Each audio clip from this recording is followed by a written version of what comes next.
প্রিয় সহযোদ্ধা, আমাদের দীর্ঘ 1 বছর ধরে 3 আগস্ট থেকে শুরু করে আজকে পর্যন্ত আমরা কথা বলছি। এখন আমাদের কাজ করার সময়। আমাদের আহ্বায়ক এবং সদস্য সচিব তাদের পরবর্তী বক্তব্যে আমাদের প্রয়োজনীয় দিক নির্দেশনা দিবেন। আমরা সে অনুযায়ী পরবর্তী বাংলাদেশ বিনির্মাণ করব।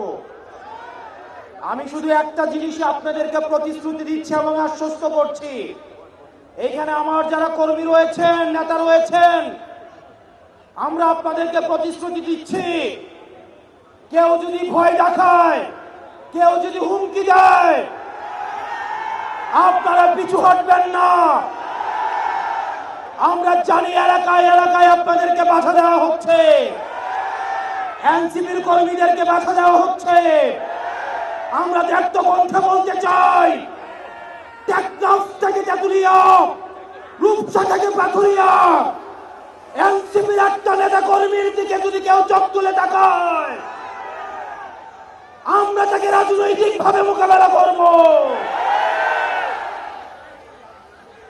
প্রিয় এনসিপির কর্মী এবং সহযোদ্ধারা, পরবর্তীতে আমাদের আহ্বায়ক এবং সদস্য সচিব প্রয়োজনীয় দিক নির্দেশনা দিবেন।